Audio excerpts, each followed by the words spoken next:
Beth had been staring at the private jets outside the glass wall of O'Hare Airport for more than 20 minutes. Her economy flight to Seattle had been delayed 3 times already, and when the 4th announcement echoed through the terminal, a man in a black suit approached her with an impossible offer. Mr. Rourke invited her to join him. A private flight, departing in 30 minutes, direct to Napa. She should have laughed it off, shaken her head, and gone back to waiting at her gate like any ordinary traveler. Instead, she searched his name on her phone, sent his information to her daughter with a message that said, if she went missing, call the police, and then she followed a stranger toward a waiting Gulf Stream. Because sometimes, the most unforgettable stories begin with a hopelessly delayed flight.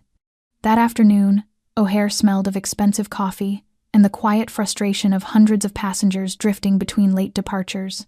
Elizabeth Carter, 48 years old, had been at gate F12 since 3 o'clock, with a single carry-on suitcase, a cup of melted iced tea, and a guidebook to Seattle she had not yet opened.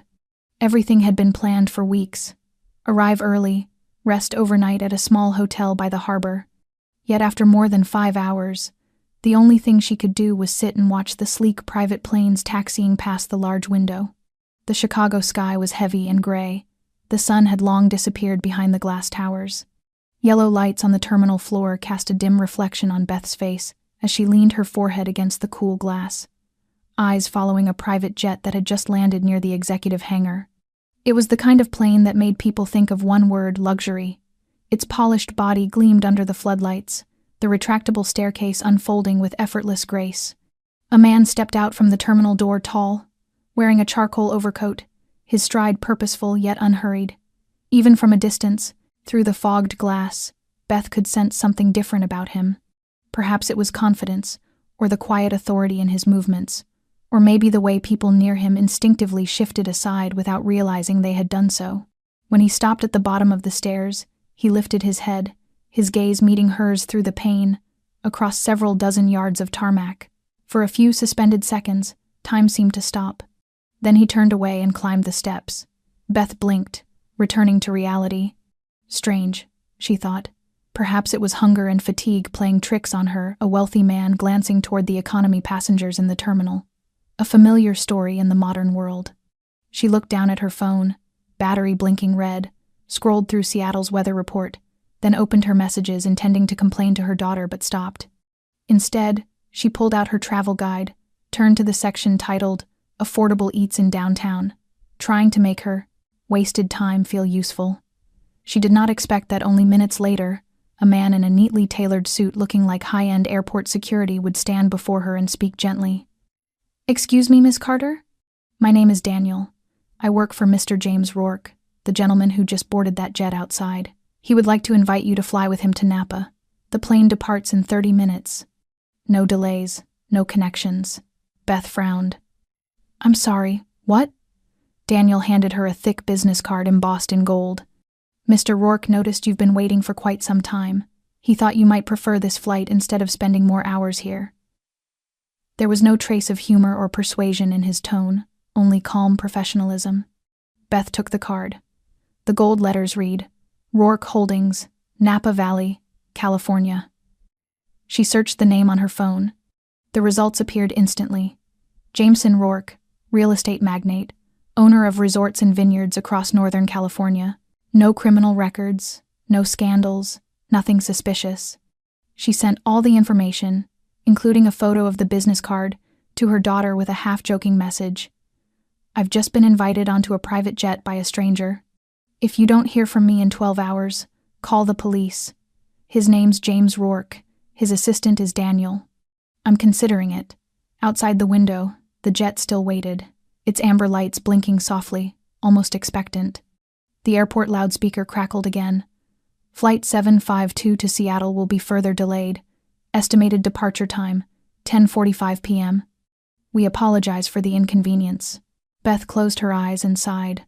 A 4th delay. She would arrive in Seattle at dawn, miss the wedding, and be exhausted from a sleepless night in a cramped cabin. She looked at Daniel, then at the business card, then back at the plane. She stood up. "Let's go," she said quietly. "If I disappear, at least I'll have a good story to tell, or at least a decent warning for others." Beth Carter thought that night at O'Hare would bring nothing more than cold coffee and another delay. But one glance through a pane of glass changed everything. And you're listening to that story, a story that doesn't begin with roses or love songs, but with weariness that led, unexpectedly, to a private jet invitation. Before we follow Beth into the next chapter and the offer no one would dare imagine, take a second to subscribe to our channel, tap like if your heart just stirred a little, and share this video if you believe that a single encounter can change a life. Where are you listening from at home, on your commute, or perhaps in some airport corner like Beth on that long night? Comment below to let us know how far this story has traveled.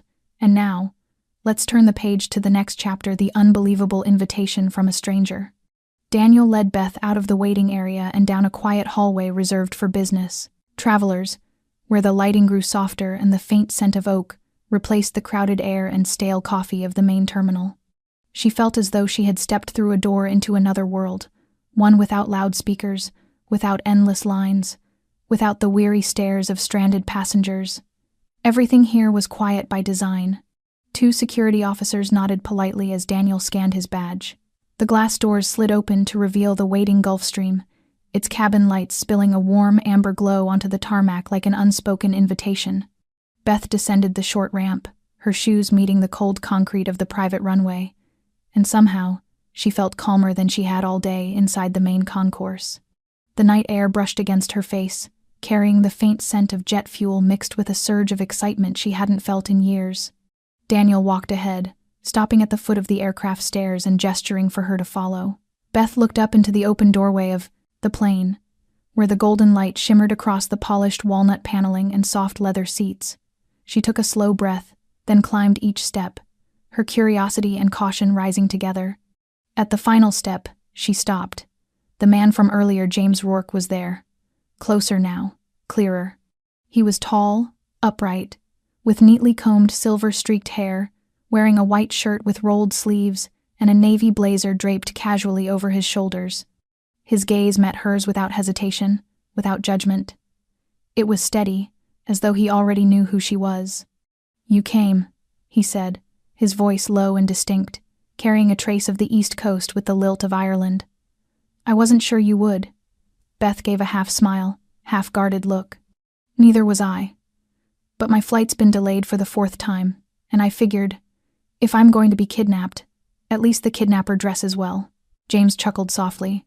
"A perfectly reasonable point. I'm James Rourke." He extended his hand. Beth shook it firm but gentle. "Elizabeth Carter," she said. "Beth, if you prefer." He inclined his head slightly, smiling. "Please, have a seat. We'll be departing in 15 minutes. The cabin was spacious, arranged with 8 cream leather seats facing each other around a fixed wooden table. There was no hint of ostentation. Everything exuded quiet refinement, more like a private lounge than an aircraft. Beth chose a window seat and rested her hand lightly on the armrest, as if confirming to herself that this was real. James sat opposite her, maintaining a polite distance, offering no pressure. "I know this is unusual," he said, his tone softening, "but I saw you sitting there alone, tired, disappointed. I had a plane heading in your direction and thought, why not offer you a ride?" Beth studied him. "Do you often invite strangers onto your private jet?" James shook his head. "Never. This is the first time." The answer didn't make her less surprised, but it didn't make her afraid either. There was something about him, not wealth or composure, but a quiet steadiness, the kind carried by people who have learned to bear responsibility without complaint. Soon, a flight attendant appeared, smiling warmly. "Miss Carter, I'm Rachel. It's a pleasure to have you with us tonight. Would you like some tea, sparkling water, or perhaps a glass of Napa Valley Red?" Beth glanced between her and James. "You stock Napa wine on your plane?" James smiled. "I own a vineyard there." Beth laughed. "Then I'll have wine, and if I faint, at least it'll be from quality, not chloroform." James lifted his glass with a faint grin. "I appreciate your sense of humor." Beth took the offered glass, inhaled the rich scent of berries and oak, and tasted a slow sip. The wine was smooth and bold, far beyond anything she'd ever had before. The engines began to hum, a soft vibration beneath their feet. The plane moved, gliding slowly toward the private runway. Through the window, the airport lights drifted away as the night sky of Chicago opened ahead. Beth exhaled, resting her head against the seat. Anxiety still fluttered faintly in her chest, but underneath it was a calm she couldn't quite name. She had just boarded a stranger's private jet because of a glance through glass and a polite invitation. It defied every instinct of a middle-aged woman who had been divorced, betrayed, and had long learned to rely only on herself. Yet it was precisely that defiance that made her feel alive again, young, reckless, awake. Perhaps, as James had said, this wasn't madness at all, but a well-timed chance. The aircraft leveled off, the engines fading to a soft, distant murmur, like the low rhythm of a lullaby. Beth looked out the window, watching the city lights shrink into glittering threads against the dark. Part of her still couldn't believe she was here in a private jet, surrounded by cream leather and fine wine, across from a man who was both refined and quietly unreadable. James sat opposite, the gentle light tracing the edges of his face, catching the steel gray of his eyes that looked as though they'd seen too much yet gave nothing away. She wasn't sure what to say, so she finally asked, her voice calm but curious. "So, do you often fly alone like this?" James turned his glass slowly in his hand. The light reflected off the glass, casting a soft ring upon the polished wooden table. "Usually with an assistant or an associate," James said. "But not tonight. Everyone's already in Napa. I stayed behind for a last-minute meeting in Boston. This flight was meant to be a quiet one." Beth arched a brow, a faint smile playing at her lips. "And then you saw a woman staring at your plane through the glass and thought, 'I'll invite her aboard?'" He laughed quietly. "Not right away. I saw you waiting, saw you looking like you were fighting with yourself. And I thought, if I can make someone's bad day a little better, why not?" Beth tilted her head, half skeptical, half amused. "So you're the mysterious, kind-hearted man with a private jet?" James shrugged, his smile soft but unpretentious. "Not exactly. But I've had my share of wasted hours waiting for things that never came. I know what that feels like." He held her gaze as he said it, and for the first time, Beth felt something genuine beneath his calm exterior. In that moment, he wasn't a polished businessman in the quiet dark sky, but a man who had known solitude and the hollow ache of waiting for something that never arrived. Rachel returned, setting 2 dinner trays gently on the table. The main course was pasta with truffle cream and roasted vegetables, simple yet fragrant. Beth chuckled softly, shaking her head. "I thought I'd be having stale cookies and cold vending machine coffee tonight." James smiled, refilling her glass with unhurried ease. "Instead, you have a hot dinner and Cabernet from my vineyard. Not bad." Beth raised her glass and tapped it lightly against his. Not bad at all. They ate in a strangely easy silence. Neither tried to impress nor embellish, just 2 adults sharing an unexpected moment. Beth told him she worked as a freelance marketing consultant, mostly from home, with a daughter studying at a university in Wisconsin. James listened closely, nodding now and then, asking just enough to show he was genuinely interested. He didn't share much about himself, only that he managed a chain of hotels and resorts mostly in California, a few in Europe. She didn't pry, not because she wasn't curious, but because everything about him, even what he left unsaid, carried a quiet veil, as though he'd long practiced the art of keeping distance. Yet she found no discomfort in that. On the contrary, she felt seen, heard, in a way she hadn't for a long time. After dinner, as Rachel cleared the trays, they moved on to tea. James chose Earl Grey. Beth preferred mint. The air in the cabin seemed to slow. Gone were the small talks about work or weather. What remained were fragments of memory. Beth spoke of her first trip to New York at 22, when she got lost in Times Square. James told of a winter in Vermont when snow fell so thick he was stranded for 3 days in a cabin, no power, just a fireplace and a bottle of whiskey. They laughed, and the invisible distance between them shrank with each passing minute. Beth couldn't recall the exact moment she began to feel lighter. Maybe it was the sound of his voice, steady, low, like a late-night jazz tune. Maybe it was the way his eyes rested on her, patient and present, without judgment or haste.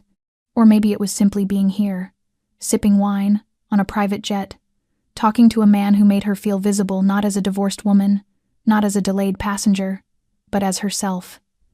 Elizabeth Carter. When the plane crossed the Rocky Mountains, James stood and poured them both more water. "Are you tired?" he asked. Beth shook her head. "Just a little overwhelmed. Everything happened so fast. He nodded, understanding, and smiled. Think of it as a turn in the road. The best surprises never fit into plans. She smiled back. Then this is the most interesting turn I've ever taken. His gaze lingered on her for a long second, thoughtful, but never intrusive. I hope so. The plane moved steadily through the night sky, between the stars, carrying two strangers who were slowly letting their guards fall. In that cabin, words were soft but real, and the distance between them closed not through proximity, but through presence. Honest, quiet, human. When the plane began its descent, Beth felt the shift in the air. The weightless blur of risk and wonder gave way to something tangible, nearer. Dawn was breaking, brushing the eastern horizon in a pale wash of gold. James sat across from her, one hand resting on the armrest, watching the sky with the ease of someone accustomed to greeting mornings at altitude. Rachel reappeared, her smile gentle. We'll be landing in 15 minutes, Miss Carter. Let me know if you need anything. Beth nodded, fastening her seatbelt and folding her coat. On the table, her tea had gone cold, but the faint scent of mint still lingered, an echo of the quiet peace that had settled over her just hours before. As the jet glided down onto the small airfield in Napa, sunlight spilled gently over the valley. Through the window, Beth saw vineyards stretching across the hills, lavender swaying in the breeze, and clusters of French-style villas nestled against the slopes. She had seen pictures of this place before on magazine covers, in travel guides, but never thought she'd arrive like this. Not after a decision she herself could hardly believe she'd made. The landing was smooth, barely a tremor. James stood first, slipping on his jacket, before turning to her. We're here. Ready for a quiet morning? Beth smiled. I think I've been ready since the moment I stepped on the plane. The door opened, and Napa air poured in fresh, earthy, tinged with grass, sunlight, and autumn's cool breath. At the foot of the stairs waited a black SUV, door open, driver in a tailored suit standing by. Good morning, Mr. Rourke. The driver spoke softly, and James gave a slight nod before gesturing for Beth to step in first. They didn't drive far. About 20 minutes later, the car turned onto a cobblestone path lined with towering eucalyptus trees. At the end of the road, a house appeared like something drawn out of a quiet dream. A Mediterranean villa with terracotta roof tiles, soft yellow walls wrapped in ivy, and a large mahogany door gleaming in the morning light. In the courtyard, a stone fountain murmured beside a trellis of heavy grapevines, tended by a few gardeners with calm, unhurried gestures. Beth caught her breath. She had never seen a place that felt this peaceful. James opened the door and led her inside. The interior was rustic yet refined. Dark oak floors, hand-woven wool rugs, oil paintings, and old black and white photographs framed in wood. The scent of freshly baked bread drifted from the kitchen. This is my home, James said, his voice steady and low. And today, if you wish, it can be a place for you to rest before deciding where to go next. Beth turned to him. What do you mean? His smile was gentle, unpressing, sincere. I'm not expecting anything, but I thought, maybe you need somewhere to stop, just for a while, to breathe. Something in the way he said it, in that quiet, deliberate kindness, made it impossible to refuse. She nodded. Just one day, she said. James smiled. One day is a good start. That afternoon, they sat on the terrace overlooking the vineyard, glowing gold beneath the soft, late sunlight. On the table rested two glasses of red wine, slices of soft cheese, and fresh grapes picked from the garden behind them. James spoke about the vines, the climate of Napa, and the harvest season when the whole valley filled with the scent of ripe fruit and laughter. Beth listened, sometimes asking, sometimes just letting the rhythm of his voice merge with the whisper of leaves overhead. The sunset poured a honeyed warmth across the hills. She leaned back, wine in hand, and felt her heart lighten. Never in her life had she imagined that a delayed flight, a glance through a window, and a stranger's invitation could lead her here to the Napa Valley, beside a man she barely knew, with her heart slowly, quietly warming again. Beth woke the next morning as sunlight slipped through the curtains and touched the cream-colored sheets. The guest room she stayed in faced west, its wide window opening to a view so still it felt unreal. Outside stretched endless vineyards, draped in a fine veil of mist like a mourning silk shawl. Beyond them, rolling hills dusted in the pale gold of early autumn. She sat up slowly, sliding the silk blanket aside, her bare feet meeting the cool wooden floor. The first feeling was strangeness, the next was calm. It had been so long since she'd slept deeply, no alarms, no worries, no half-finished dreams of work or unfinished lives. The faint aroma of coffee drifted through the hallway, pulling her gently from the softness of morning. She wrapped a cardigan around her shoulders and stepped out barefoot, her hair still tousled from sleep. The house was quiet, but not silent. Somewhere distant, she heard footsteps, the sound of water sprinklers outside, and birdsong carried by the wind. In the kitchen, sunlight streamed through tall glass doors, scattering across the ivory marble counters. James stood by the counter, back turned, wearing a white shirt with sleeves rolled to his forearms, holding a steaming pot of coffee. He turned when he heard her footsteps. "Good morning," he said, his voice still deep but warmer now, touched with closeness. "Sleep well?" Beth nodded, smiling. "Better than I have in years. I almost forgot where I was." James poured her a cup and handed it over. Sometimes forgetting is a good thing. She took it, the warmth seeping into her palms. The aroma was rich, earthy, unlike the watery coffee she drank on rushed mornings. They didn't speak for a while. They simply sat together, gazing through the glass wall at the garden beyond, where sunlight fell over the lavender rows and ripened vines. Every leaf seemed edged with gold, glimmering as if painted by hand. After a simple breakfast of toast, eggs, and fresh fruit, James invited her to walk the grounds.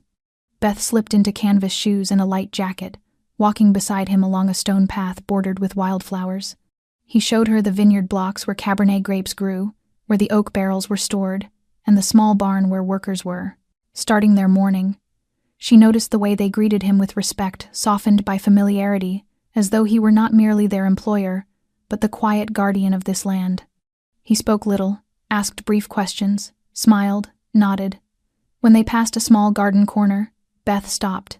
On a stone bench beneath an old oak tree lay an open book, slightly weathered. James followed her gaze. "That's where I read at the end of the day," he said. "The quietest place on the property." Beth sat down, brushing her fingers across the faint moss on the bench.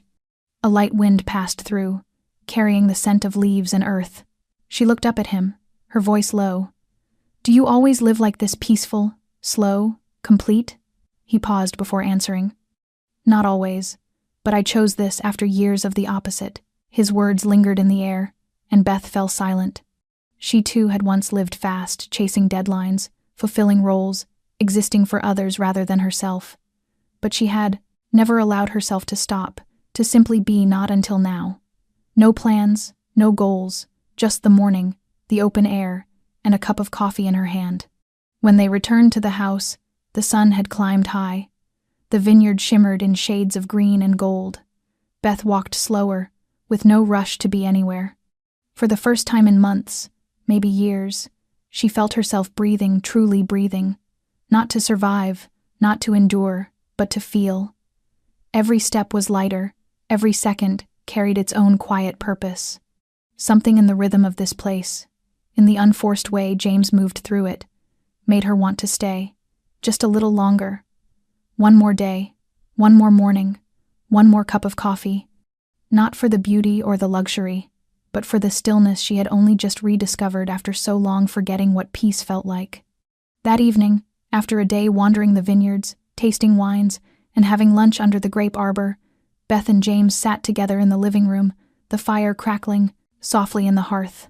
No music, no phones, no television, only the firelight, the wine, and two souls at opposite ends of life's map, each carrying unspoken stories. James poured her half a glass of Pinot Noir and leaned back, his gaze lost in the flicker of the flames. Beth turned her glass slowly between her fingers before speaking. "Do you ever feel like you've gone too far to turn back?" James looked at her, not surprised, just attentive. "What do you mean?" She exhaled slowly. "That feeling when you've made too many wrong turns, when you're not sure you even remember how to live right anymore." He nodded slightly, as if he understood too well. "I know that feeling." She stared into her wine. "After the divorce, I thought I'd feel free, but mostly I felt empty. I don't regret leaving, but I regret losing myself long before that. For trying too hard to save something that was already gone." James said nothing, but his silence was a kind of presence, an open space that let her speak without fear. Beth went on, her voice steady. I used to believe that if I did everything right, my work, my motherhood, my marriage, then things would last. No one told me that some things aren't meant to be saved, not because we're not good enough, but because they've simply stopped being right. James set his glass down gently. Have you forgiven yourself? Beth turned, surprised by the question. I don't know. I think I'm still learning how. He smiled, not a polite smile, but the quiet, knowing smile of someone who had carried the same weight. Forgiving others is easy, he said softly. Forgiving yourself takes a lifetime. Beth waited a moment before asking, And you? Is there something you have not forgiven yourself for? James did not answer right away. He looked into the fire, the flames reflected in his eyes, giving his face a distant cast. I once put all my faith in a friend from my youth. One wrong decision made my family pay the price. After that, I spent years making amends, rebuilding, earning back the trust of those around me. But I have not forgotten the instant I lost everything because I trusted the wrong person.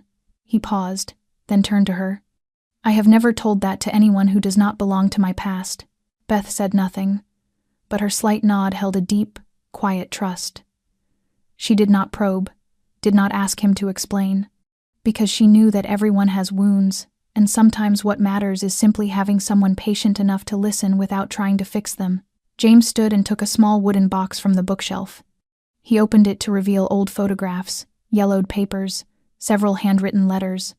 I keep these to remind myself that nothing I have today is accidental.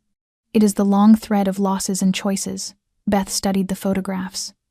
There he was younger, with thicker hair, the same eyes as now, strong yet guarded. There was a photo of a red-haired woman laughing beside him, holding a little girl of about 5. James said softly, My former wife. She died of cancer 12 years ago. Beth set her hand on his without speaking. James was quiet for a long time. I have not loved anyone since, not because I do not want to, but because I fear I will break something again. She folded her fingers gently around his. I do not know what tomorrow will be, but tonight I am here, and I hear you. Not to judge, but to understand. James looked at her for a long time, and for the first time his gaze eased and softened, as if a door had quietly opened. In the crackle of the fire and the lingering scent of wine, there were no longer two strangers, but two souls drawing nearer, not out of hurried romance, but because their hurts had been named, shared, and held with the tender silence of a very real night.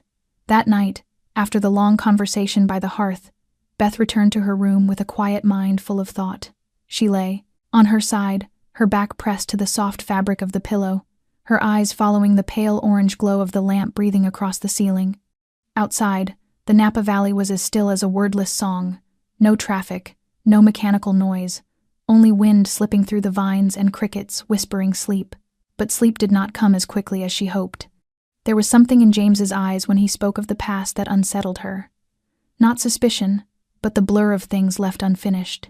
Sometimes a long silence can hold more than a confession. Near midnight, as she drifted off, a small sound came from the hallway, light and quick, but enough to open her eyes. She was not nosy by habit, but the instincts honed from years as a single mother made her attentive to any unusual movement. She sat up, pulled on a thin robe, and opened the door. In the dim corridor, she saw James standing at the far end beside the room he had called his private library. The door was ajar, a narrow blade of yellow light cutting the dark, and his voice sounded low, hushed, taut. She did not intend to eavesdrop, but when she took one more step, she caught a sentence in Spanish. "Dile a Marco que el consulador no aprueba el movimiento." The words made her stop cold. James switched to English immediately, his tone firmer than his usual calm. "I made it clear we do not move unless I give the direct order. No improvising. This is my territory." He went silent as if listening to the person on the other end. When he spoke again, his voice had dropped, edged with chill. "I do not need to restate the rules, but if they have forgotten who runs this side, perhaps they need a clearer reminder." The last line felt like a blade drawn from a velvet sheath. Beth withdrew to her room and closed the door softly. She stood there with her heart beating slowly yet heavily. She did not grasp every detail, but words like territory and direct order, and especially the name the counselor would not let her look away. This was not the language of a vintner or a simple businessman. It was a voice of authority, a voice that made decisions whose consequences did not live only on paper. In that instant, Beth understood something essential. James Rourke was not only the quiet man among the vines. He was someone more than that, and perhaps more dangerous than that. The next morning, James behaved as if nothing had happened. He greeted her with a hot cup of coffee and a gentle smile, as though there had been no midnight call at all. Beth stayed easy in her manner and said nothing about what she had heard, but her eyes watched more closely. Each gesture, each pause.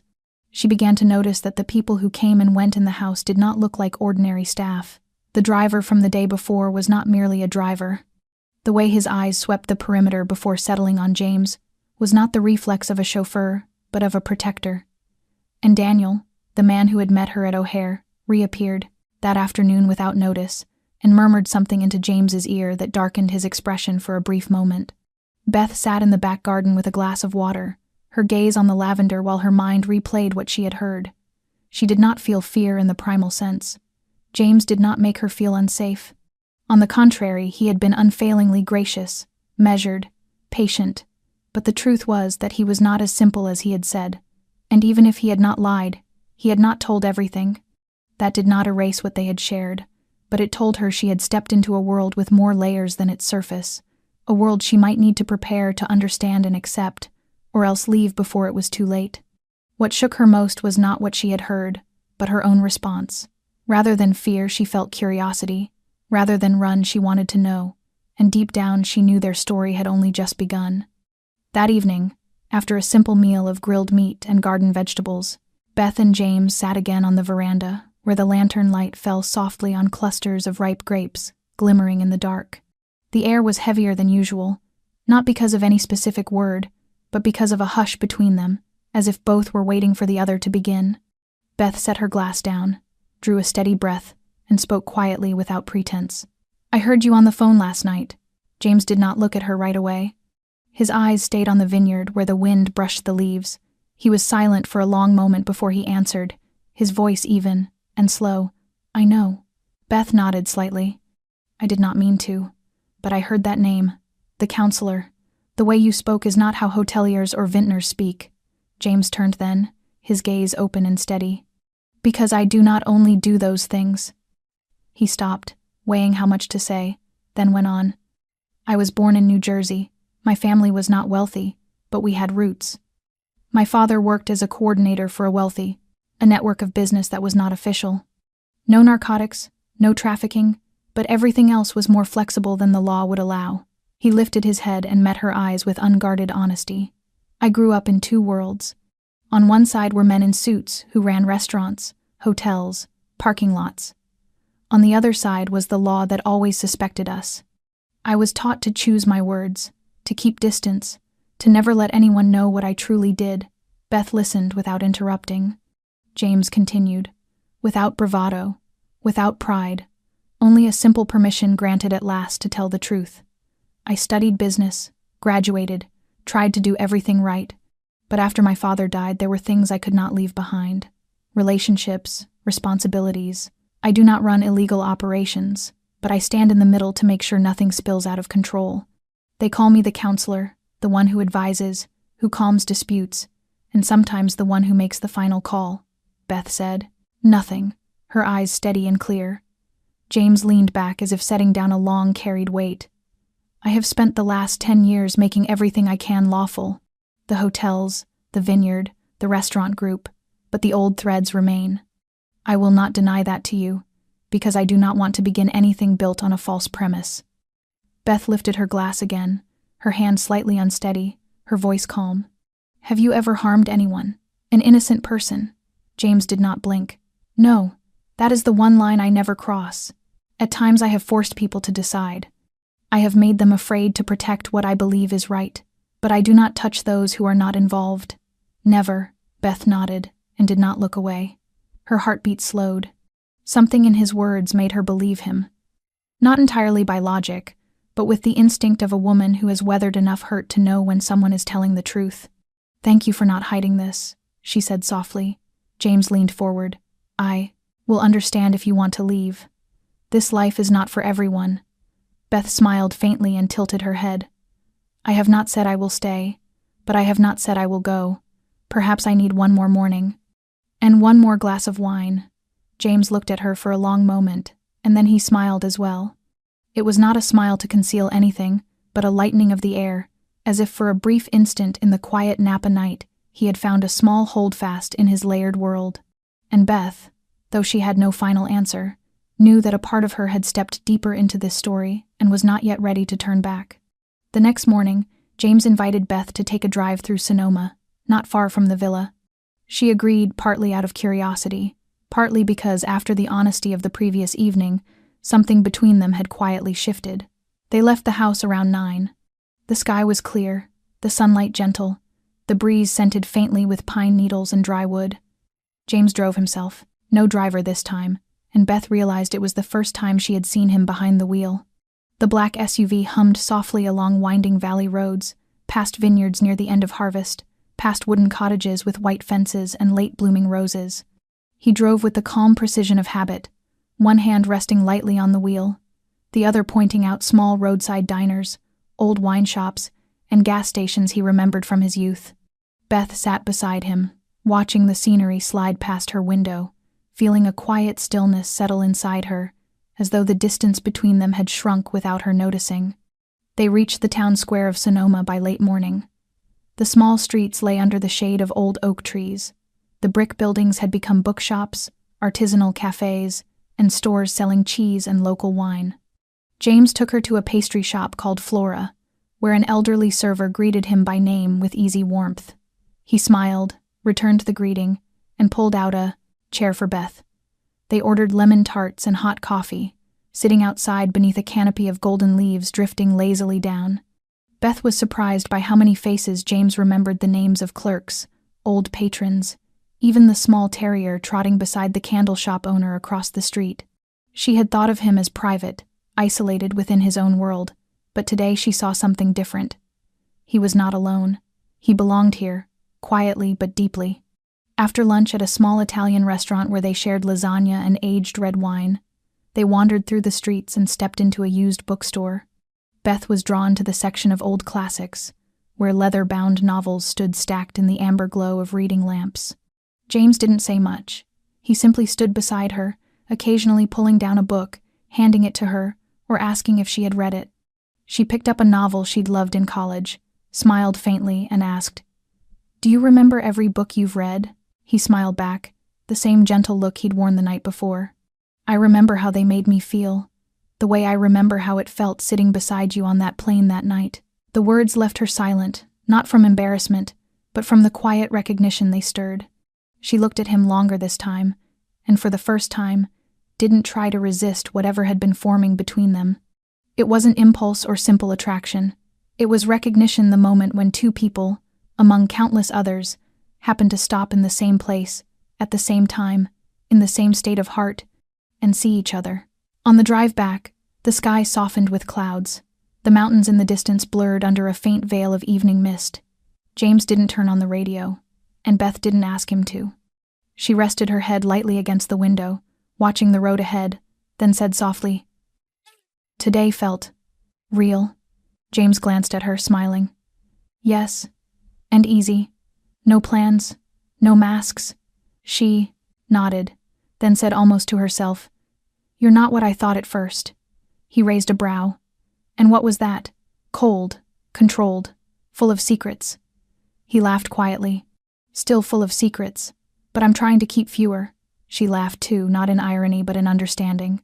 When the car turned down the familiar lane leading back to the villa, Beth saw again the red roof, the vine trellises, the gentle trickle of water in the courtyard fountain. And she knew, deep down, that something in her had changed. Among the cobbled streets of Sonoma, over a cup of coffee and an old book, she and James had moved closer, not through declarations or promises, but simply by being present long enough that neither wished to return to life as it had been before.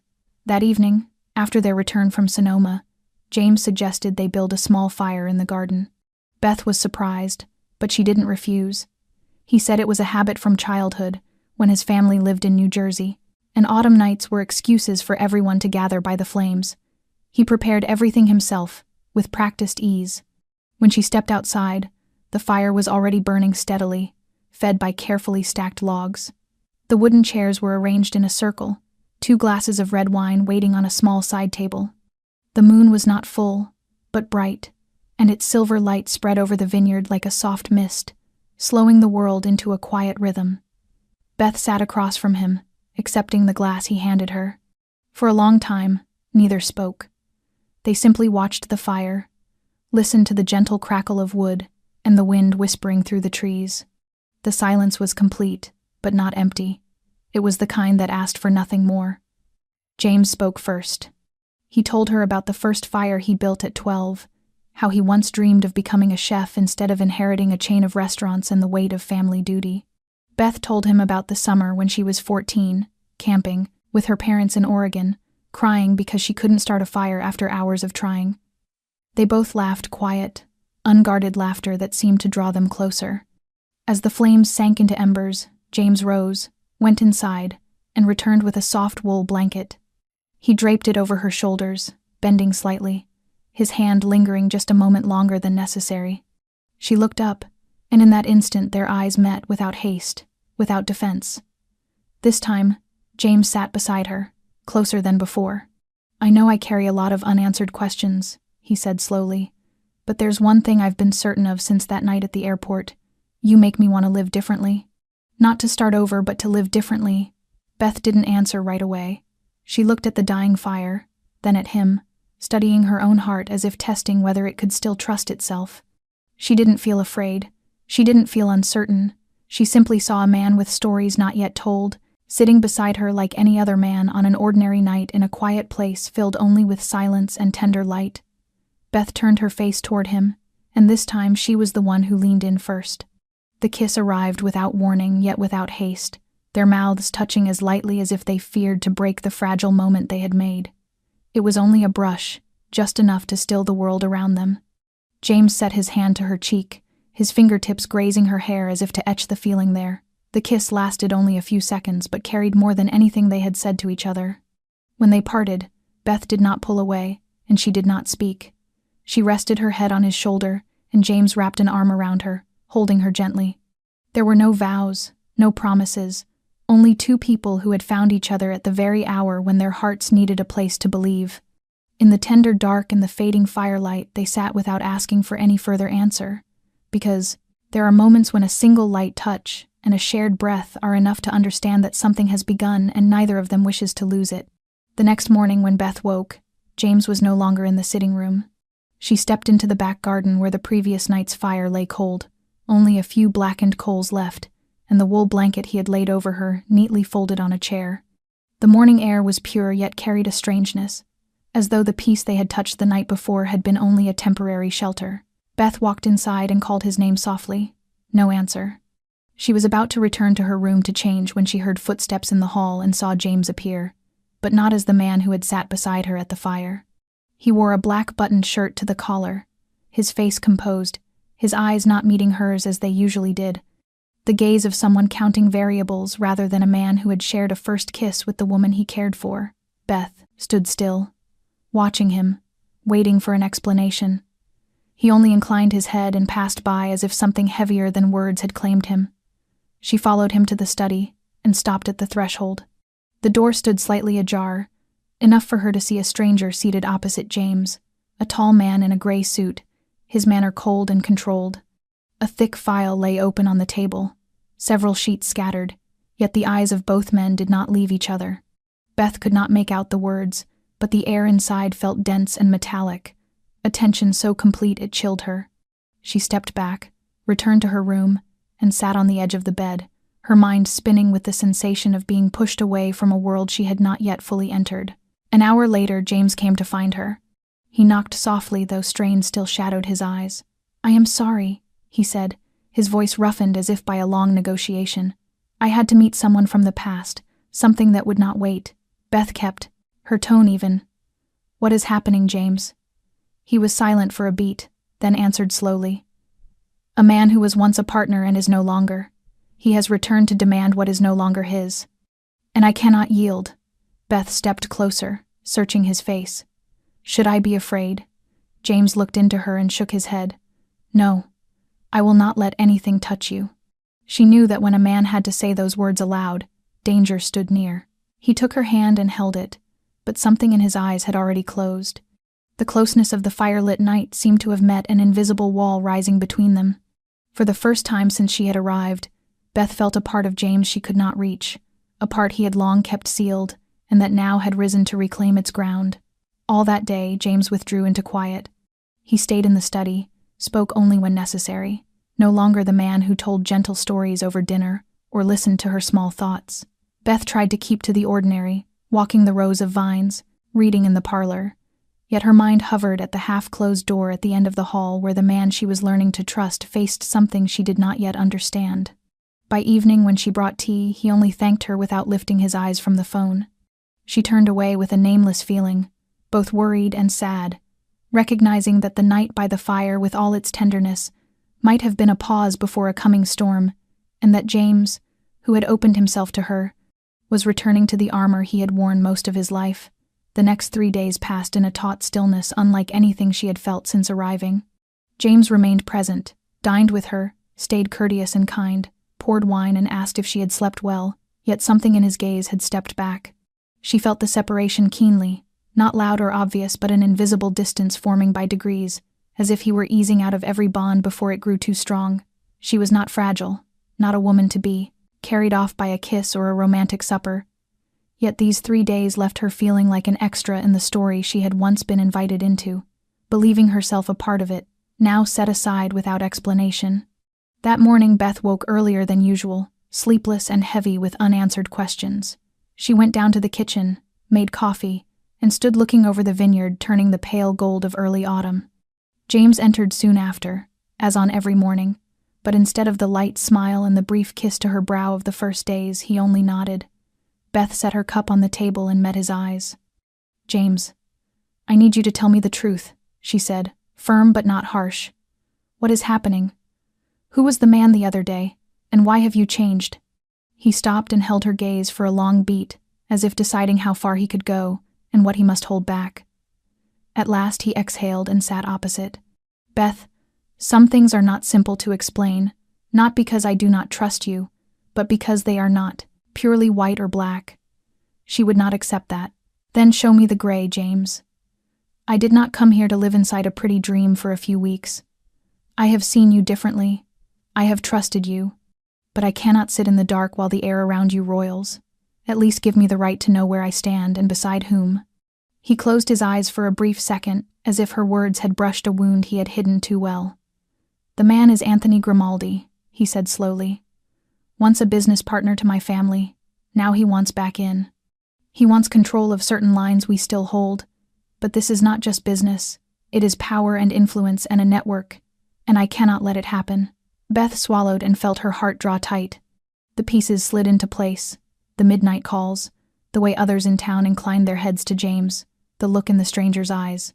"You are speaking of something outside the law, are you not?" she asked softly. James did not blink. "I do not touch narcotics. I do not touch human trafficking. I do not harm the innocent. But I belong to a world where the rules do not live only on paper. In that world, a promise weighs more than a contract, and honor can demand a price in blood." A part of her wanted to run, to refuse the shape of what she was hearing, but another part remembered James tending the vines, listening to her talk about work, laying his hand at her back as they crossed a street, touching his lips to her forehead each morning. That man was not a villain. Yet he belonged to a world where the lines between right and wrong no longer held a simple edge. "Then why did you bring me here?" she asked, almost a whisper. James rose and stepped closer, his voice low but clear. "Because from the first moment I saw you through the glass at the airport, I knew I was about to change. I could not let you step into my life without a choice, but I also could not step out of yours without fighting first." Beth looked at him for a long time. She did not know what she would do, only that for the first time she truly stood between two edges. On one side the safety she knew, on the other the world of James, complex, dangerous, and so real she could not look away. James was silent for a long while after Beth's last question. In that moment there was only the wind slipping through the half-open window and the slow tick of the kitchen clock in the early light. Then he left his chair and motioned for her to follow. Without speaking, he led her down the hall and opened a door she had never seen him enter. It was a smaller study, discreet, its walls lined with books of law, folders of documents, and maps of the economy of Northern California. On the desk sat a computer that had been shut down and a small wooden box locked with an old brass clasp. James turned the key, took out a sheaf of papers, set them on the desk, and invited Beth to sit. There was no guardedness now, no held distance. In his eyes lived a long fatigue, as if what he was about to say had been buried too many years, heavy enough to bend the back of the one who carried it. I was born into a family that has made wine for 3 generations, but not only wine, he began, his voice even and unhurried. My grandfather was the first to expand into logistics, moving goods between Napa, Sonoma, and the port of Oakland. By the time I was 10, I was hearing phone calls about special consignments that needed to pass without official oversight. Beth held her breath and did not interrupt. James kept his gaze on hers. We called them gray transactions, not fully illegal but not within the white. For example, importing high-end wines without taxes because we shipped directly from Italy, from Barolo. We distributed to fine restaurants in New York and Los Angeles, without reporting all the revenue. The goods were not dangerous or poisonous, only a way of stepping around the law. Beth nodded slightly, but he did not stop. We also handled financing for small vineyards on the verge of default, and in return they ceded to us the right to harvest and to set prices for 10 years. Legally, it was a commercial contract. Morally, not everyone agreed. Some called it a takeover. Some called it protecting heritage. He gave a thin smile that was not mockery but resignation. You see, Beth, not the mafia you see in films. No guns or knives, but not a spotless businessman either. I stand in the middle like my father did before me. The difference is that I do not want the spiral to go on. Beth looked at him and felt part of her mind want to react, to protest, to ask why he had not chosen the lawful path from the start. Yet deep down she understood. James was not excusing himself. He was laying himself bare, stepping into the quiet courtroom where she alone served as judge, where she alone could forgive or walk away. "And Grimaldi?" she asked, her voice strangely calm. James nodded as if he had been waiting for that question. "He is the part I do not want to keep. 10 years ago, my family worked with him on certain shipments of rare goods, black truffles, wines restricted by international scarcity rules, even art antiquities. When my father died, I inherited our share, but I wanted out of those dealings. He did not. Grimaldi wanted the Rourke name to launder larger, more perilous plays. When I refused, he disappeared, until now." Beth said nothing. Her heart tangled like the vines behind the house. What kept her from turning away was the look in James's eyes when he spoke of his father, of the legacy he had not chosen and yet bore, and of the limits he had drawn for himself in a world that asked no one to draw any. "Have you hurt anyone?" she asked softly. James shook his head. "Never. Not an innocent. Not women. Not children. Not anyone unconnected. That is the line I never cross." Beth studied him for a long moment, and for the first time since the conversation began, she stepped closer and laid her hand over his. "You may not be perfect, but you have principles. That matters." James lifted his head, a narrow thread of hope brightening his eyes. "Are you not afraid?" Beth shook her head, her voice quiet but firm. "Yes, a little, but I am more afraid of losing someone who dared to show me his darkest rooms without hiding. I do not know where this will take us, but I want to stay. At least to know I did not turn away simply because it was not easy." James closed his fingers around hers as if he had been allowed to breathe after days of holding his breath. No thanks were spoken or needed. The pressure of his hand said everything. In that moment there were no gray statutes or ethical margins, only a man who had stripped off the garment of power to be human, and a woman who chose to remain after seeing all that was imperfect in the one she was coming to love. Beth sat alone on the long bench beneath the eaves of the wooden house, the last light of the day pouring over the Napa Valley, like warm honey, golden and hushed. Far off, the vineyard rows stood still in the faint wind, as if guarding the secrets of generations. In her hands was a cup of tea still hot, yet her fingers were cold and her heart colder. The conversation with James from the night before ran word for word through her mind. He had been honest, more than anyone she had known. That truth, though, was a blade with 2 edges, worthy and frightening at once. He had not lied, had not embellished, had not hidden. He had let her see him exactly as he was, even the shadowed corners that might have sent her away forever. That made everything harder. If James had been only a wealthy man entangled in murky dealings who tried to conceal them, she might have left long ago. But he was not that. He had limits, rules, principles he had never broken despite the power to do so. Even so, she could not deny that his world was another country, distant, intricate, and risky. If she stayed, she would be choosing to live. With that unease, with secrets that could not yet be spoken, with unexpected meetings at midnight, with names like Grimaldi that would not vanish, and with moral choices that would not always appear in black and white. Beth thought of her mother in Minnesota, a woman who had dreamed her daughter would marry a decent man who worked at a bank or as an engineer and live a safe and sufficient life. She thought of her friends, people living ordinary days with safe relationships and endings easy to predict, people who would never take a phone call at 3 a.m. from a man who carried a shadow with him. Then she thought of James, the man who had seen her through airport glass and done the unthinkable, the man who asked for her presence instead of demanding anything, who gave her a choice at every step, who stood back when she needed quiet, and who put every truth on the table because he believed she was strong enough to receive it. From the beginning to this very hour, James had not once asked her to stay. He had not pleaded or persuaded. He had only opened a door and waited for her to walk through if she wished. That did not press upon her. It made her feel deeply respected. She was not naive. She understood that if she continued, she would be loving not only a man, but the shaded world behind him, a place where every word carried weight, every connection bore subtext, and every decision would touch more lives than her own. Yet she had never felt so alive, so clear to herself, so brave, so true. James did not only make her feel loved, he made her feel chosen, not because he needed someone to accompany him, but because he wanted her beside him as a true companion. That, to Beth, was worth more than all promises of a safe life. The light thinned, and the wind turned sharp. Beth stood and walked into the house where James waited in silence.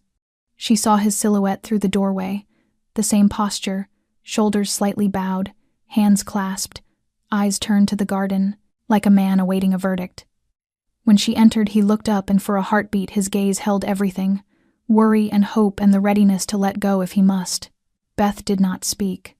She simply stepped forward and laid her hand over his, light but sure. "I never thought I would travel this far, only to find the question I truly needed to answer," she whispered. "And now I know. What I fear is not your past. It is not being present in your future." James did not smile, and he did not speak. He only stood and drew her into his arms as if one wrong movement might shatter the fragile moment. In that embrace, Beth knew she had chosen, not a perfect man, but a real one, and that was enough. 3 days after Beth made her choice, the air on the estate tightened like a drawn string, although no one said so.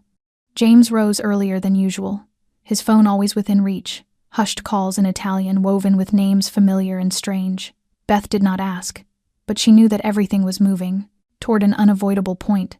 That night, when she stepped into the study, James stood beside a map of the Sonoma region, red marks spread across it like a silent chessboard. He turned at the sound of the door, his eyes as deep and grave as the first time she had seen him on the plain. "Tomorrow I will meet Grimaldi," James said plainly. "One last time." Beth moved closer, the desk lamp laying every line of weariness bare on his face. "Are you certain?" James nodded and said nothing more. It would not be an ordinary meeting. It would be a match of strategy, each side bringing its own pieces, staking history and power, and things that could not be counted. The next morning, Beth watched the black Bentley roll down the drive, James in the rear seat with Victor beside him, the quiet bodyguard who had shadowed him since she arrived in Napa. She stood a long time on the porch, the coffee in her cup grown cold, her eyes fixed on the red dirt road leading to the highway. For the first time she understood what it meant to love a man who lived in a world where a single conversation could alter the course of a life. The meeting was arranged at an abandoned winery north of Petaluma, a neutral ground that belonged to neither side. When James stepped inside, Grimaldi was already there, sitting quietly at a battered wooden table with a half-burned cigar between his fingers and the look of a man who had been waiting for him for many years. "James Rourke," Grimaldi said, his voice low but edged with challenge. "It has been a long time. You have become your father." James did not sit at once. He scanned the room where 2 other men stood in silence, Grimaldi's protection, though they did not carry visible weapons. "I came to end this," James said, and only then did he pull out a chair and face him. "We are too old for posturing, and you know I am done playing the old games." Grimaldi's mouth tilted. "You talk as if you are the righteous man in a fallow, filthy world." James did not rise to it. "I am no saint, but I have limits. Dragging my name into what you are planning crosses those limits." Grimaldi drew on the cigar and let the smoke go slowly. "I need the Rourke name, the weight your father's reputation had. The network you control is worth 3 times more standing beside me." James shook his head. "You do not need me. You need a ghost to cover things dirtier than anything my father ever touched. I will not sell my name at any price." Grimaldi leaned back, his eyes darkening. "You think you get to choose. I have staked money on deals you refused. I lost face when you pulled out. You imagine the consequence will be a few hard looks around town." James did not budge. "I am not here to beg. I am here to give a final choice. If you withdraw from Sonoma, stop using my name on any document, and cut every indirect tie to the facilities under my management, I will not open the old files. There will be no investigation, no press, no mention of you anywhere for 6 months. I hold my silence. But if you refuse," he paused, his gaze sharp as a blade, "I will use everything I have to make your name the first target for the federal forces." Grimaldi gave a short laugh. "You think I fear the Federal Bureau?" "No," James answered evenly. "I think you fear being pushed from the table." A long quiet stretched after that line. Grimaldi took another, deeper pull on the cigar, then ground it hard into a chipped ashtray and stood. "Very much your father, only more stubborn. All right, Rourke, I will step back. But the next time you put your hand into my affairs, I will not be so polite." James rose and said nothing. The 2 men held each other's eyes one last time, then turned and walked away in opposite directions like 2 worlds that had once intersected and now drew apart. When James returned to the estate, Beth was in the greenhouse watering plants. He went straight to her without a word and squeezed her hand gently from behind.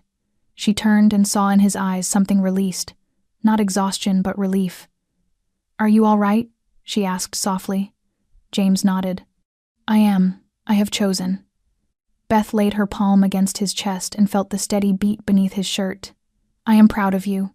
He said nothing, only bent and kissed her forehead. In that instant, in the soft green of leaves and the whispering wind, Beth knew everything had shifted, not to an ending but to a true beginning. 2 days after the meeting with Grimaldi, the estate's rhythms settled back into their old cadence, but Beth did not. She no longer felt as lost or anxious as before, yet a low hush moved through her, something she could not name, part peace and part cooled fear. James spent most of his time near her and spoke little about the negotiation, saying only that things were resolved and that nothing would touch them. Beth knew he was doing more than protecting her. He was setting aside a part of himself for her. That afternoon they sat together on the old porch swing, Beth leaning into his shoulder while birds sang and the wind slipped through the vines. He squeezed her hand as if to confirm something unspoken. "You know you can leave at any time," James said, his voice as soft as air. "If you want to go back to Chicago, if all of this is too much, I will drive you to the airport without a word of blame." Beth straightened and met his gaze, the same eyes that had once felt distant and were now the safest place in the world. "I do not want to go anywhere," she said, clear and sure. "I have watched you hold your ground, seen you choose peace when you could have chosen vengeance, watched you do everything without losing your humanity. I am not afraid of your world, James. I am afraid of not belonging to it." James closed his eyes as if her words had lifted a stone that had been on his heart for a very long time. He pulled her close, holding her until she could hear his heartbeat slow and sure. "Do you know what you are choosing?" he whispered. Beth nodded in his arms. "I choose you, not because you are perfect, but because you are real. I choose everything that comes with you, the beautiful and the complicated, and I do not want to step back." They sat like that for a long while without speaking. The last light washed the rows of vines, gold, and the wind through the trees played a quiet song without words. That evening, James took Beth to the back garden where Victor had already built a small fire. They toasted marshmallows and laughed softly over stories without beginnings or endings. And when night fell, Beth looked up at the bright field of stars and felt the old fears dissolve. This was not the life she had imagined, or the straight road she had once planned. Yet its very surprise had given her what she had not dared to believe she would have again: a place to belong, someone to trust, a reason to stay. When they went back inside, James held her hand as if afraid she might change her mind. Beth did not.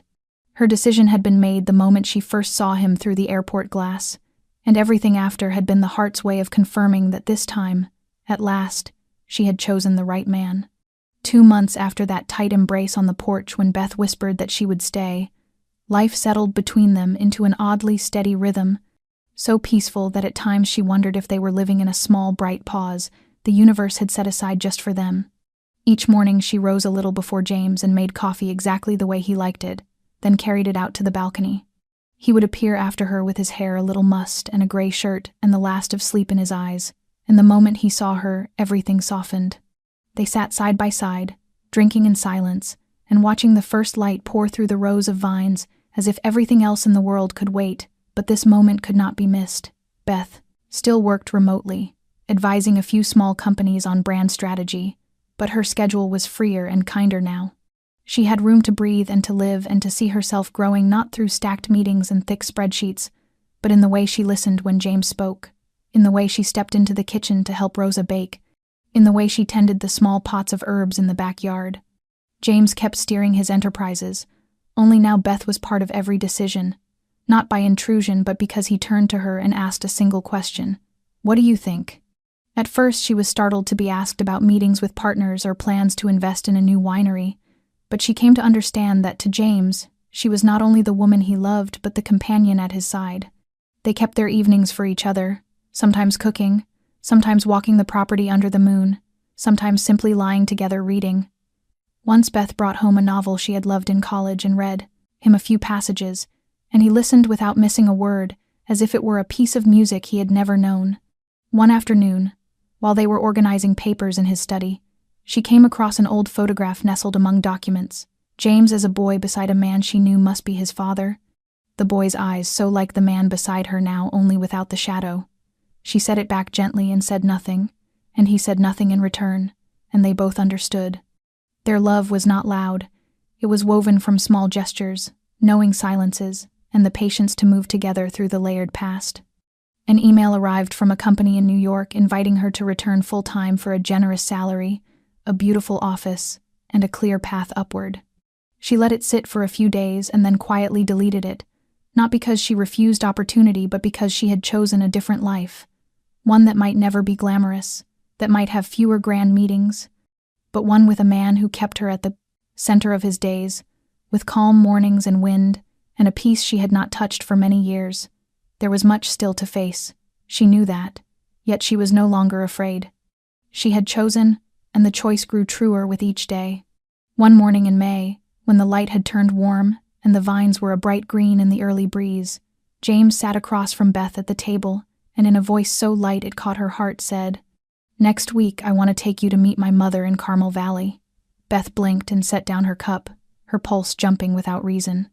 They had been living together for 2 months, had weathered more than a few turns, and come to know each other more deeply than any relationship she had known.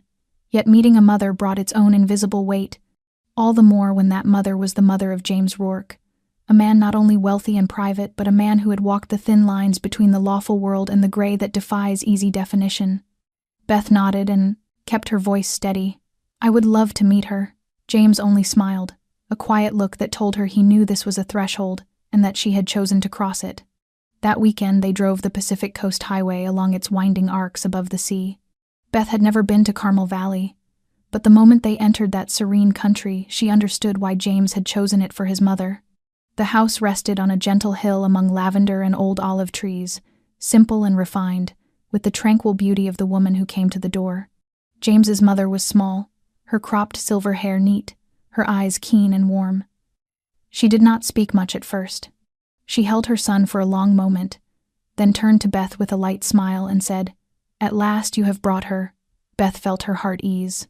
They ate lunch in the back garden, where sunlight sifted through branches and birdsong mingled with the scent of herbs, a meal she had prepared herself, simple and astonishingly good. Grilled, salmon, homemade bread, a salad of greens grown behind the house. Beth was not a quick maker of small talk, but with James's mother she did not feel the need to try. The woman had a way of making one feel seen without being scrutinized. Afterward, while James went to the car for their bags, She poured Beth a cup of herb tea and led her under the trellis. They sat a while in the quiet before she spoke, her voice low and very clear. "My son is a good man, but he lives in a complicated world. I never expect anyone to understand all that he must do. I only hope the person beside him is strong enough not to be pulled in or lost." Beth set down her cup and raised her eyes. "I know who he is. I know his past, the shadows, and the things most people would not touch. But I have never seen him lose his compassion. I stay because he has always let me choose, without pressure and without hiding. I choose him. I choose all of it, and I do not regret it." She was silent for a long moment, and then smiled. "Good. I have not seen him this peaceful since his father died." When James returned to find the two women seated together, his mother's gaze gentle and Beth's steady, he only lifted the corner of his mouth and sat between them as if, at last, things were coming into place. That evening, driving away from Carmel, James held Beth's hand and said nothing, but his fingers closed around hers with firm certainty, and Beth rested her head on his shoulder, feeling that another door had opened between them. She had stepped into his world, and now that world was widening, wide enough to welcome her. That afternoon sunlight spilled through the dense canopy of vines, washing the garden behind the estate in gold. Beth sat on the wooden steps with a glass of cold lemonade, watching James and Victor repair the frame of the old trellis. He wore a plain white shirt, rolled-up jeans, his face beaded with sweat, yet his eyes alight. Something in the way he looked at her that morning had made her heart miss a beat, not from fear, but from the quiet certainty of a beginning. As dusk softened toward evening, James washed his hands, changed his shirt, and returned to the porch where she sat. He reached out a hand without speaking. Beth raised her brows but smiled and let him pull her up. They walked slowly through the vineyard, following the narrow path that wound toward the back hill, to the old oak where they had once sat beneath the moon, where Beth had told him of childhood dreams and the small heartbreaks of youth. At the base of the tree now stood a small wooden table and 2 chairs. A bottle of wine lay open, 2 crystal glasses catching the last amber light. Beth stopped short, her heartbeat quickening. James pulled out a chair for her, poured the wine, still silent. Their glasses touched, their eyes met, and in that instant she knew what was coming. Yet he still found a way to surprise her, not with spectacle or grand words, but with the truth in his voice and the unguarded warmth in his gaze. He rose, circled the table, and knelt before her, not too fast, not too slow, as though it were the most natural act of his life. "Beth Carter," he said, eyes steady on hers, opening a small velvet box. Inside was a deep sapphire surrounded by tiny diamonds, elegant and timeless, much like her. From the first moment at the airport, when you sat there among strangers with that look in your eyes searching for a place to belong, I knew I could not let the moment pass. You chose to board that plane though you did not know who I was. You chose to stay even after knowing all the reasons you might run. And each day since, I have known more clearly that I want you to be the last face I see before sleep, and the first hand I hold each morning. Beth could no longer breathe. Her hand trembled as he held it, his eyes brighter than any stone. "Marry me," he said softly. "Be my wife. Choose me again. Choose this life and everything that comes with it. I will not promise it will always be simple, but I promise it will always be true." A tear slid down her cheek, not of shock but of recognition, for deep inside she had always known her answer. Hearing those words here, in this light, made it feel like a dream written only for her. She knelt before him, both hands framing his face, as though afraid he might vanish. "Yes," she whispered, then laughed through her tears. "The biggest yes of my life. The best yes I ever gave." James did not wait another heartbeat. He drew her into his arms and kissed her, as if every barrier between them had dissolved. The evening wind swept over the hill, leaves whispering like voices blessing them.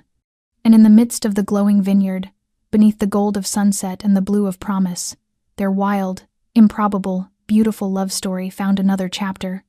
A morning in early autumn, sunlight the color of honey poured through the stained glass of a small church perched on a hill, in Sonoma, where the endless vines stretched to the horizon, and the wind carried its quiet benediction through the leaves. In the warm air filled with white flowers, candlelight, and the gentle strains of strings, Beth walked slowly down the aisle. Her dress was simple and graceful, her bouquet a bundle of lavender with sprigs of olive. Her eyes met James's at the altar, in his charcoal suit, his gaze never leaving her, They were married not by the nod between verses of a hymn, but by the long road that had brought them here, from a glance through airport glass to nights spent sharing the hidden corners of their souls. When the priest asked who would tell the story of how they met, laughter rippled through the room.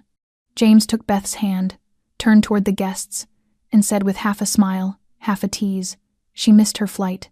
I had a plane. The rest is history."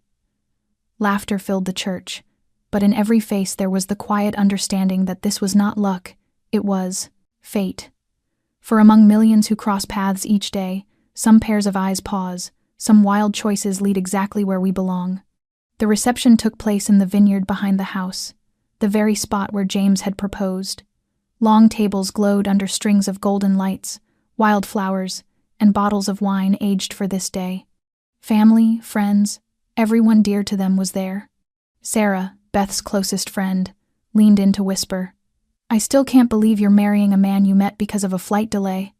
But my God, you look happier than I've ever seen you. Best decision you ever made." Beth laughed through tears and hugged her friend as though embracing a whole past life. When night fell, she and James stood beneath the shimmering lights, hands entwined, looking at each other as if everything were beginning again, this time forever. Their story might have started with an impulsive act, but what kept it alive was the choice made each day, the faith that bridges imperfection, the courage to face fear, and still move toward love.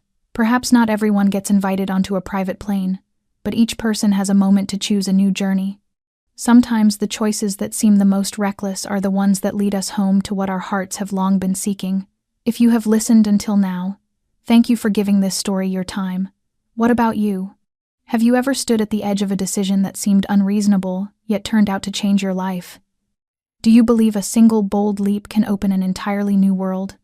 Share your thoughts below. We would love to hear the truths and feelings that live in your heart. And do not forget to subscribe so you will not miss the stories we tell each day, tales filled with tenderness and humanity. If this story touched you, please like and share it so that its light might reach others. Thank you for walking with us through every chapter. May you and those you love be blessed with health, peace, and joy in every day ahead. Until next time.